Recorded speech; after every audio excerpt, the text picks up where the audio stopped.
When people think about IT or cybersecurity or just technology in general, they think about a lot of brain power. That means it's something for smart people. I remember I was working somewhere and I was working at Bang Energy as a network engineer. And there was a vendor who came to try to sell the company some technology service because we were building a very complex network. And the director at the time said, "Oh, we don't really need that. We have people who do that." And I was part of the call. And the person said, "Oh, then you have a lot of smart people." And I realized that they said, "Holy cow, those people are very smart if you're able to learn and practice this field." But nevertheless, as someone who's been working in the field, I can tell you that the smart or the intelligence is not the only thing you need. And at times, it might play against you. In this episode, we're going to look at why smart people struggle to study IT and cybersecurity and to become proficient. Ariel, how do you feel? That's tough how you said that, because one could imagine that it's not a bad thing to be very smart, to be very intelligent, to be very capable. How could that And it is not. Right. So how could that be perceived as, well, not necessarily a bad thing, but how could it be possible that someone who's smart, someone that's intelligent and competent struggle in IT or cybersecurity, a field where it is expected for intelligent people to thrive in? I've always wondered why that may be the case, but the more you learn about the field, the more you learn about the disciplines, and you understand exactly what is expected of you, being smart may not be enough for you to execute what is expected of you. It's not enough. I can guarantee you that. And we know a lot of smart people, right? Even in our company, Cyber Skills at Will, there are a lot of smart people. Right. And I can give you examples. Think about Henry, right? Who was one of the first major successes that we've had in our program. Super smart, Right. very intellectual. But we often tell him that he overthinks things too much. Right? Being smart, being intelligent doesn't mean you execute in a way that can help you perform in the technology field. Because technology is about action. It's about hands-on. It's about implementation. It's about doing. And it is about thinking as well, but not overthinking. Right. And smart people tend to have that against them, where they overthink things. You see what I'm saying to you? Right. So the idea here is smart people can struggle too. And technology is not only for smart people. You see what I'm saying to you? Right. An average intellect person can learn technology as well. In fact, and I think anyone could learn technology if they endeavor to put enough time in that pursuit. Sure. So can being smart play against someone, or why do the smart people struggle, is what we are going over today. And I think some of the keynotes that we have here, Ariel, is that intelligence is different from execution, overthinking versus doing. Sometimes the person can be smart and they don't have a clear path, and they fall victim of the research paralysis. We talked about that in one of the other episodes, and we're going to brush on that again. The perfectionism as procrastination. Sometimes people that are smart tend to want things to be so perfect that they procrastinate, and they use that as an excuse. Oh, yeah, I just want it to be better. And they set a goal, they don't achieve the goal, they just give an excuse that says, I just don't feel ready. I don't feel ready. And they keep procrastinating. And we're going to look into why high achievers resist beginner reps. That means the grunt work. Yeah, the grunt work. Yeah, high achievers tend to have a problem with that. They're doing a lot of the things that are may seem beneath you more or less, but are necessary towards achieving the particular end result, which is what you said. Just because you're smart, you're very intelligent, you're very competent, doesn't mean you can execute what is asked of you. And that's definitely. It looks like we're looking at things from so many different facets here, right? And one can think like, I've achieved so many things, outside of IT. I've achieved so many, and why can't I take that and immediately bring it right into the field and contribute or thrive right away?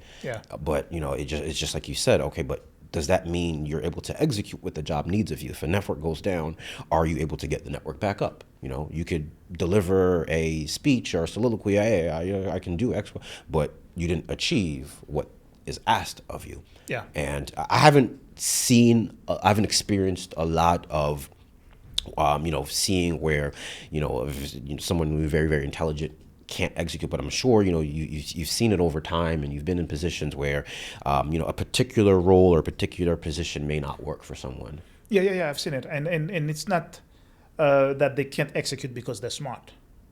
It's because they have not aligned with the technology requirement. Right. And here's what I mean by that. And probably if they were less smart, probably they wouldn't have been victim of that. And one of those is overthinking versus doing, right? Some people tend to go deep into the thoughts and they think about 1,000 steps, but they have not even done the first step. Right. And they keep thinking about more steps beyond 1,000, and they still have not done one step. When it comes to technology, you've got to balance that. It's a good thing for you to be able to think. You've got to think, but you've got to do as well. And at times, it's more important for you to do than to think. Right. And to do requires that you know. Because when all hell breaks loose, you've got to know so you can do. Right. When they say, the network goes down. I remember one day at Big Energy again, around 4:30 or 5 o'clock or so, somebody walked by my desk. It was a person who worked in fulfillment. That means the people who ship things out. And he came to my desk and said, "Did you know that the internet went out?" But I was on the third day on the job, so I was fresh to the company. And I was the only network engineer and the person in charge of the entire network infrastructure. And I was tasked with hiring a team of professionals to help me build a much bigger, more complex, more robust network.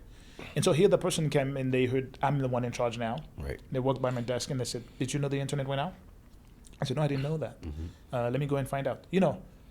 The uninitiated person doesn't know what the internet really means. Right. And the internet cannot go out like that, just because you cannot browse to go to the internet. But I went to their desk to see what they mean as I'm learning about the company.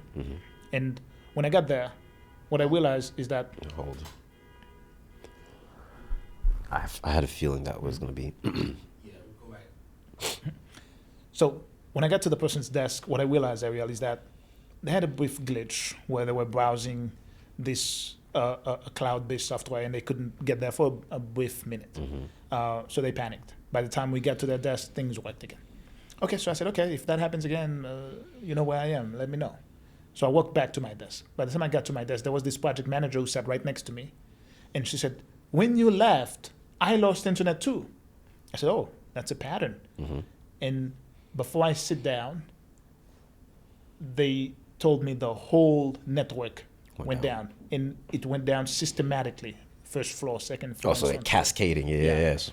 And I asked for the key to go into the MDF, which is the room where we have all of the IT equipment. Right.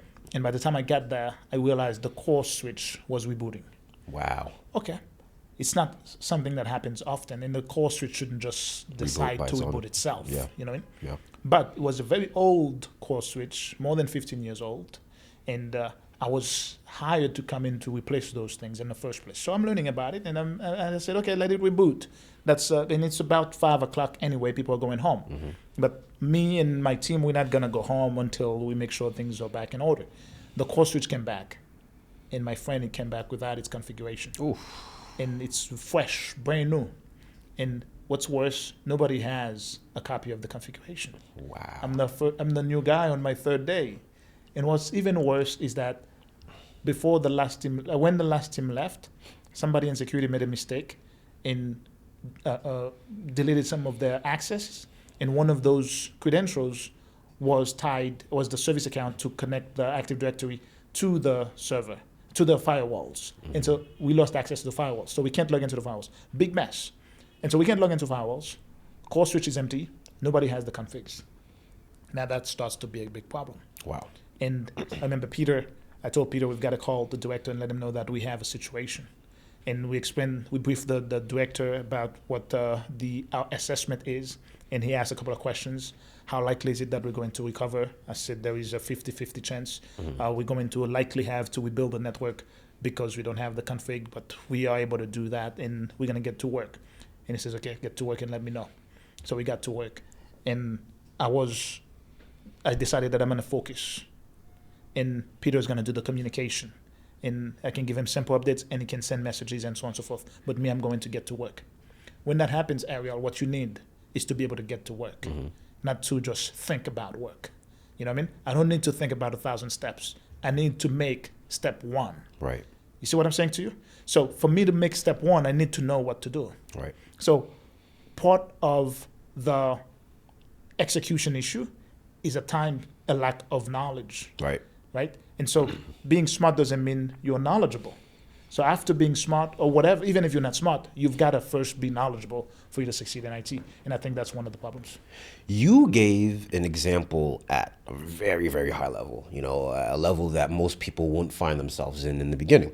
I can give an example from an entry-level perspective, a perspective that I was in, at how overthinking and these variables can affect your ability to execute.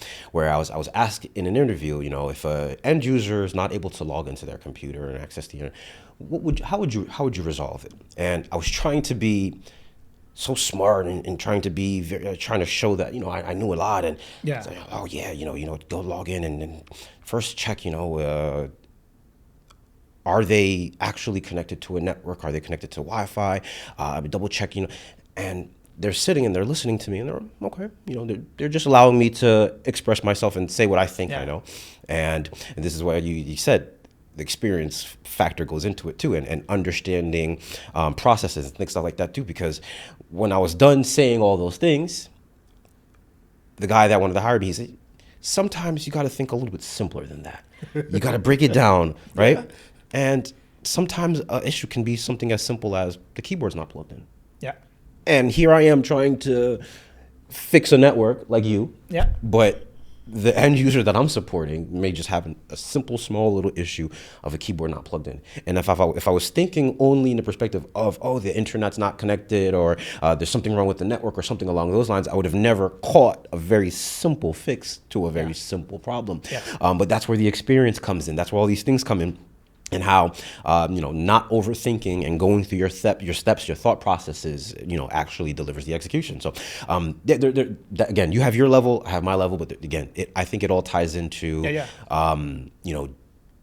just being intelligent, just being competent, just being it's not enough to allow you to solve problems or solve things that companies are looking for.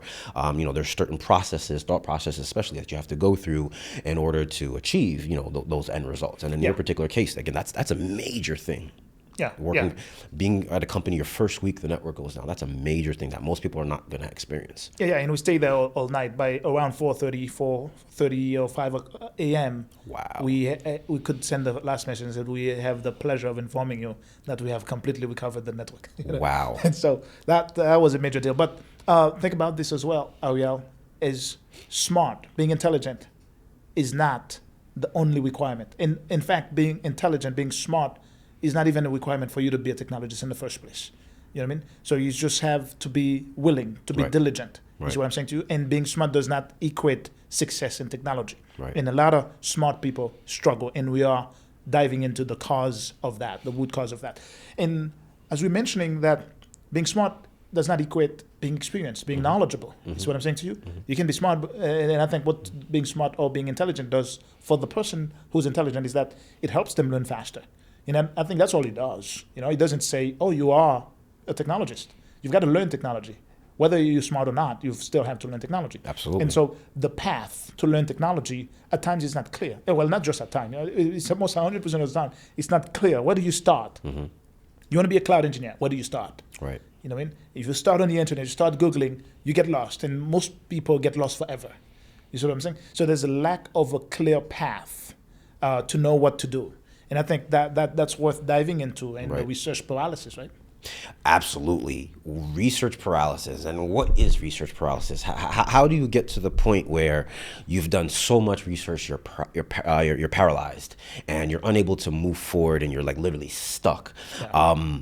In a sense, I can honestly say I was there too before I had reached out to you to let you know my status, because again, just like you said, I was trying to learn so many different things, and some of those things didn't even necessarily correlate with one another. I just thought that I needed to know all of these different things, and that created this, like I felt like I was stuck, or like on an island or swimming in an ocean, and I don't know what direction to go to. I don't know how to get to, the land that I want to be, which is the role that I want. And research paralysis can definitely, create the types of things that make you discouraged and not know how to move forward. Yeah, and especially when you start to buy courses, right? As you start to Google things, and you're going to be bombarded with advertisement by this, by that. Courses everywhere, yeah. Lots of promises, each one grander than the previous one. Right. Promises at times, some people would even promise that they're going to guarantee you a job in 7 days. No one can do that. But that's the type of promise that people are going to see out there on the internet. And when they don't have access to quality information like the one that we're attempting to create here, and they don't have the experience to know this is not possible, they'll fall for it. But only to find out that it's not possible, it's not doable. And then they'll fall for the next course. And then the next promise and the next promise will come along. And the algorithm will continue to bombard them. And that's research paralysis and the lack of a clear path. Wow. And I think this has to be solved, regardless of whether you're smart or not.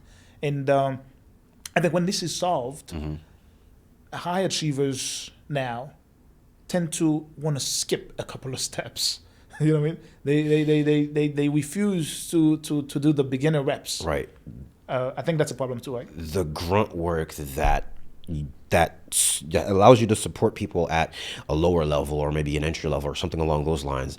That grunt work, definitely can be unattractive. You may not want to get your hands dirty doing certain things, but isn't that what allows you to develop the experience to know certain things? Like in my case, right?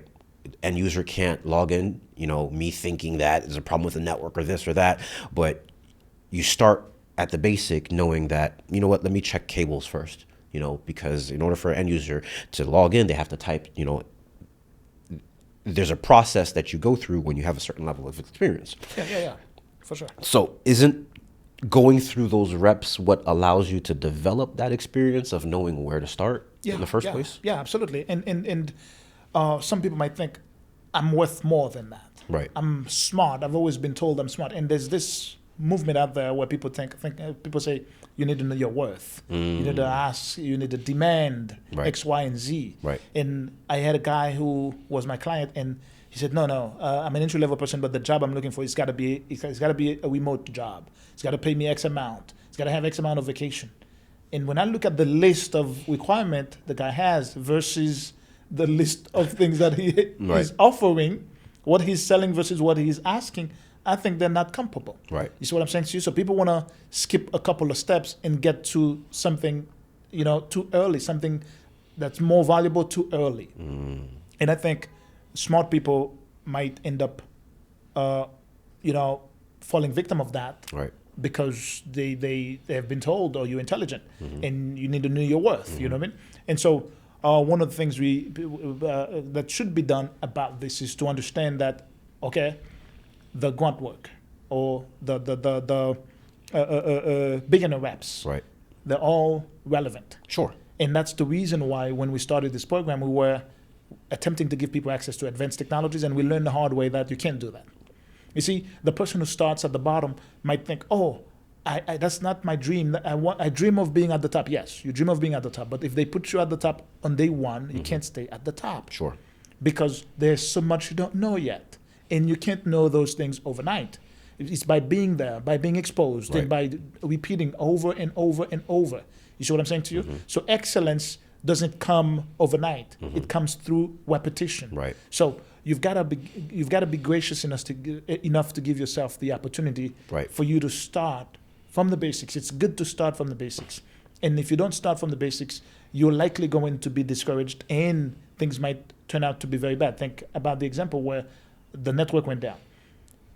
If you didn't go through the basic, you didn't learn the basics, you didn't learn networking, and now by some miracle they give you that job, what would you do?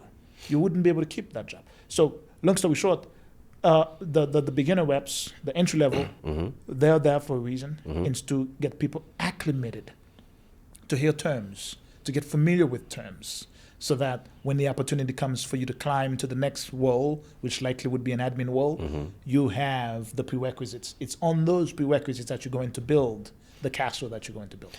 Definitely. And I think you said it before when you mentioned that you said, that type of talent, doesn't come without that repetition or those beginner reps, those things like that, like you said, and feedback, someone, who has been there and who knows and is guiding you, directing you, on what you should expect, what you should do. It's a combination of those two that over time allows you to build the type of skill set to where you possess the knowledge from those beginner reps, but you're also skilled enough to do things at a higher level. Yeah. And one would ask, how is it possible that, well, not possible, but let's say, imagine you're in a space where you don't have the ability to do those beginner reps. You may want to, but you don't have the ability to do that. You don't have the opportunity. You don't have the opportunity to do stuff like that. Well, that is where you start to implement, the community, and where, all right, while you're with us and you're doing your day-to-day and you do this, when you check in with us, and we're also going to expose you to the type of technology that you should expect in the field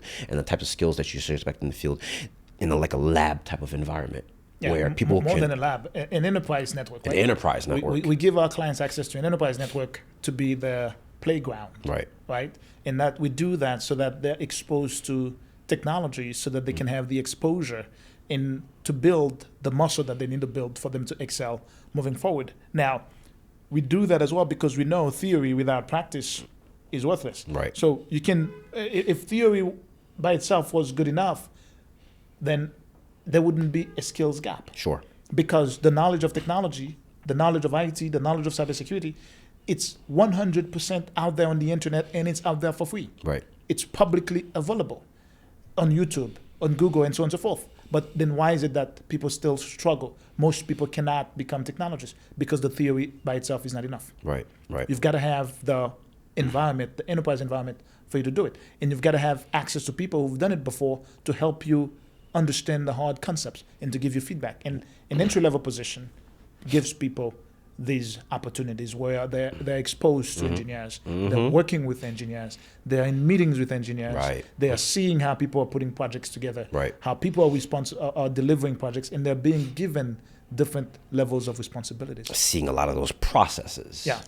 In the lab environment also exposes what you don't know, because I remember when we had started early on and we were working on the staging environment, you tasked us with subnetting a network. And I have used this example so many times. When you were explaining the theory of subnet, I was there with you and it made sense and I understood. Right on. The minute you tasked us with the subnetting and documenting, that's when it was like, whoa, there are so many so many numbers on a piece of paper that was so hard to keep track of and stay up to date with. And it really showed, like, you know what, maybe I don't know or I'm not able to do as much as I am right now. And I have to take it back a little bit, before I get to that point. And I have to do those reps like you were talking about to get there, because it was tough in the beginning. Yeah, absolutely. It's the idea of demo versus doing. When you're watching a demo, right, on YouTube or whatever, you will understand. Sure. But now if you have to do it yourself, that's when you're going to really discover, did you really understand? You see what I'm saying to you? And so we're going to want to make sure that we move people towards what we would call the concept of controlled failures. Right. Wow. Controlled failure. It's a funny analogy, because, how many things have you watched or been a part of when you say, I could probably do better than that. No, I could drive better than that. And when you're finally in the situation, it's just like, wait a minute. Controlled failure is important because you think about it. There are things that you're not going to be able to learn on the job. Right. You can't go on the people's network. Let's say you work at the bank, and then you start throwing commands like that. Next thing you know, your switch configuration gets wiped out, and it prints to you. You're fired. Right. Now, if you are in a controlled environment, where you're not just demoing something. Someone's not just lecturing you. You're going through experience of failure on purpose. Right. For the purpose of learning. And that's when the real learning happens. And so it's a combination of on-the-job training, Right. being given the opportunity, being afforded the projects, and having the opportunity to learn through the projects, but also having a playground where you can test out and learn anything you want. And I think our community offers that. Absolutely. There are probably other communities that offer similar things, but Right. no community offers something like exactly what we're offering. Right. We give you the clear path on a daily basis for exactly what to do. Right. But very importantly, where we give you access to experts, Mm-hmm. and we also give you access to a controlled environment where you can control your failures. Combining everything together. Yeah. Yeah. And then the weekly check-in, right? Plus the weekly check-in. This appointment in and of itself is worth gold. Right. In the sense that you have to show up. You Right. pay to show up. Right. You know, and you're not going to get, a lot of people don't make it because they get discouraged. Right. But if you have an appointment that you pay for, Mm-hmm. and people are going to show up to be there with you, and when they show up, they're not going to just show up to tell you war stories. Right. They're going to have real Yeah. check in with Right. you. Actionable things to Yeah. discuss and work on. Yeah. And that's how you move forward. Absolutely. And that's what we did for myself very early on. And I was allowed to fail in a controlled environment to learn and to realize that, it's a lot more complex than I had initially thought. And I needed to go through this in order to really set my expectation and create what the path that I need in order to learn it. And then now when I go to subnet again, I'll best believe, Jared, I'm going to tackle that. Absolutely. I can't wait for it. Absolutely. I can't wait for Absolutely. it. And it's not going to be a demo. Right. You're going to do it. Then the real thing. Yeah. Because now you're building an environment that has Palo Alto, Right. that has Catalyst, that has Meraki, Mm-hmm. Aruba. You're securing surveillance systems and all of that. Right. Well, how do you do those without IP addresses? Right. And how do you have IP addresses, especially IPv4 addresses, without subnetting? Right. So you're going to have to do it not just for the purpose of demoing it, but for the purpose of really building the environment. And that's where the real learning happens. Ariel, Wow. that was a pleasure. Yes, sir. If you're just tuning in, we were talking today about why smart people or intelligent people struggle in the fields of IT and cybersecurity. We went over multiple concepts, and among them, it is we have discovered that people have to have a controlled environment for them to fail, for them to learn as well. You've got to give yourself the opportunity to start from the basics, to climb up. But very importantly, we have made it clear that being intelligent is not all it takes to be in technology. And that's not even a requirement. What really is a requirement is being knowledgeable. And being smart does not equate being knowledgeable in technology. You still have to learn. And you still have to climb through the ladders. Don't believe that simply because someone's smart, they can start at the top. This is bad advice, and we advise against that. I'm Jared Derival, and this is Cyber Skills at Will. I'll see you next time. Take care.